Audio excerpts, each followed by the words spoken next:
সৰু সৰু চোৰ নহয়, এতিয়া সৰ্বত্ৰে ডাঙৰ ডাঙৰ চোৰ, শিক্ষিত চোৰৰ প্ৰাদুৰ্ভাৱ ঘটিছে। ডাঙৰ চোৰ, প্ৰতিপত্তিশালী চোৰ, শিক্ষিত চোৰৰ প্ৰাকচক্ৰত সমাজৰ সৰু সৰু চোৰে কেনেকৈ ত্ৰাহি মধুসূদন দেখিব লগা হৈছে সেয়া কালি নিশা তেজপুৰৰ হিলিবিলি বিবাহ ভৱনৰ একেলগে ৩টা মঞ্চত প্ৰত্যক্ষ কৰিলে ৫ শতাধিক ৰাইজে। উল্লেখ্য যে ৰাজ্যখনৰ যশস্বী নাট্যকাৰ, পৰিচালক তথা জনপ্ৰিয় অভিনেতা মৃদুল চুতীয়া ৰচিত আৰু পৰিচালিত ব্যংগাত্মক শৈলীৰ হাস্যৰসাত্মক চোৰ শীৰ্ষক নাটক কালি নিশা বলিষ্ঠ মঞ্চায়ন হয় তেজপুৰৰ নাট্য অনুষ্ঠান মাটি আখৰাৰ প্ৰয়োজনত। দীৰ্ঘ বিৰতিৰ পিছত তেজপুৰত একেলগে ৩টা মঞ্চত অতি সফলতাৰে মঞ্চস্থ কৰা নাটকখনৰ মূল চোৰৰ চৰিত্ৰ ৰূপায়ণ কৰি এগৰাকী সফল অভিনেতা হিচাপে পুনৰ পৰিচয় দিবলৈ সক্ষম হয় গৌতম কোচে। সেইদৰে চোৰৰ পত্নীৰ চৰিত্ৰত তেজপুৰৰ জনপ্ৰিয় অভিনেত্ৰী ৰীমা বৰুৱাই অতি প্ৰাণস্পৰ্শী অভিনয়েৰে দৰ্শকক আপ্লুত কৰিবলৈ সক্ষম হোৱাৰ লগতে নাটকখনৰ আন বিশেষ চৰিত্ৰসমূহ তেজপুৰৰ দক্ষ অভিনেতা ৰাজীৱ শৰ্মা, অচ্যুত শৰ্মা, উজ্জ্বল শইকীয়া, পুতুল বৰুৱা, সুদীপ্ত তামুলী, বিপ্লৱ শৰ্মা, প্ৰহ্লাদ তালুকদাৰ, নমিতা মহন্ত, নীলাক্ষী বৰুৱা, দেৱাশিষ কৌশিক, প্ৰদীপ শৰ্মা, ভূপেন তালুকদাৰ, ভূপেন শইকীয়া, দীপ্যায়ন মহন্ত, ময়ূৰাজ শৰ্মা, দৰ্শন কলিতা, মৃণাল শৰ্মা, পাৰ্থ নাথ, পবিত্ৰ আগৰৱালা, কিশোৰ নাথ, জাকিৰ হুছেইন দেৱান আদিও সফল অভিনয় কৰি নাটকখনৰ গতিশীলতা প্ৰদান কৰে। বিপুল নাটকৰ আলোক, পাৰ্থপ্ৰতিম নেওগৰ আকৰ্ষণীয় সংগীত, বুবুমণি কলিতাৰ শব্দ, দিব্যজ্যোতি নাথৰ ৰূপসজ্জা, বিশিষ্ট কলা নিৰ্দেশক কুলেন বৰাৰ দৃশ্যসজ্জা, গৌতম পাঠকৰ বিশেষ সহযোগিতাত আৰু উপাসনা কলিতাৰ নৃত্য পৰিচালনাৰে সামগ্ৰিক সফলতা লাভ কৰা নাটকখনৰ কেইটামান বিশেষ মুহূৰ্ত চাওক।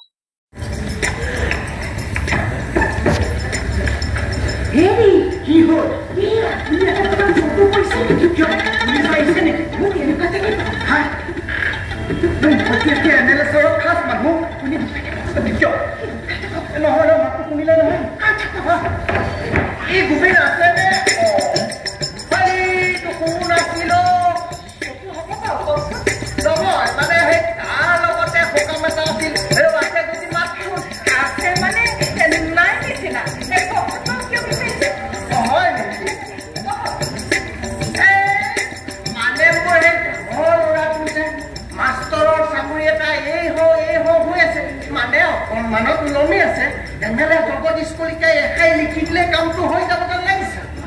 তাকে এইটো কোৰ আছিল তাকে কৰি ধৰা পৰে মানুহৰ ওচৰত মোৰ ইজ্জতটো কি থাকিব? মানুহে মোক কি বুলি ভাবিব? কি যুক্তি মই এটা চোৰক সাহিত্যিক সজালো? মানুহে মোক কি বুলি ভাবিব? মানুহৰ ওচৰত সাজ কৰি নাযাবনে? আপোনাৰ সন্মানকে গৈ নাযায়। আচলতে সেই বাকল চুট কি আছে মই একোৱেই নাজানো। বিদ্যা সম্পদ আপুনি মোক এই নৰক যন্ত্ৰণাৰ পৰা মুক্তি দিয়ক, মুক্তি দিয়ক। মুক্তি কোনেও নেজানে, বুৰঞ্জী মই জানো। আচলতে তেখেতে মোতকৈ বহু আগৰ পৰাই লিখা মেলা কৰে, কিন্তু প্ৰকাশ নকৰে, কৰিবলৈ বেয়া পায়।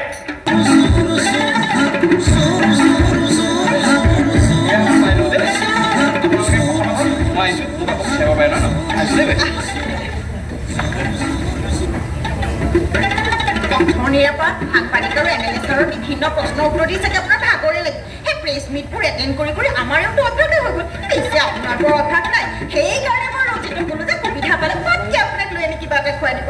মই ধুনীয়াকৈ চিকেন বনাই ৰেডি কৰি থৈছোঁ। আহক ডাইনিঙলৈকে আহক। কালিৰৰ পৰা আকৌ ডাইনিঙলৈ কিচেনলৈ মই নিদিওঁ, আপুনি ডাইৰেক্ট সোমাই আহিব। এতিয়া পাই সকলোবোৰ নিজেও বুলিয়ে খাব, কাৰণ আপুনি আমাৰ পাৰ্টিৰ মানুহ। কালিৰৰ পৰা আকৌ ৱেইটিং ৰুমত আমাৰ এওঁ মানে ৰৈ নাথাকিব, ডাইৰেক্ট বেডৰুমত সোমাই আহিব। আগতেও বহুত চোৰ বেডৰুমত সোমাই আহে নহয়। খবৰ দেখোন গোটেই কথাবোৰে ওলাই পৰিব। মই ইয়াতে আছিলোঁ, সেই কথা দেখোন ধুনীয়াকৈ গম পাই যাব। মিষ্টাৰে কথাটো গম পালে কিমান ডাঙৰ ঘটনা হ'ব ভাবি চাইছানে?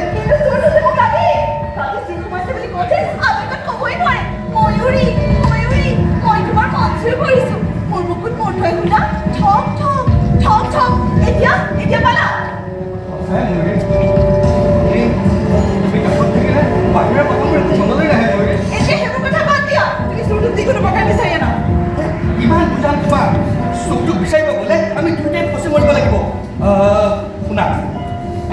চুৰটোৱে তোমাৰ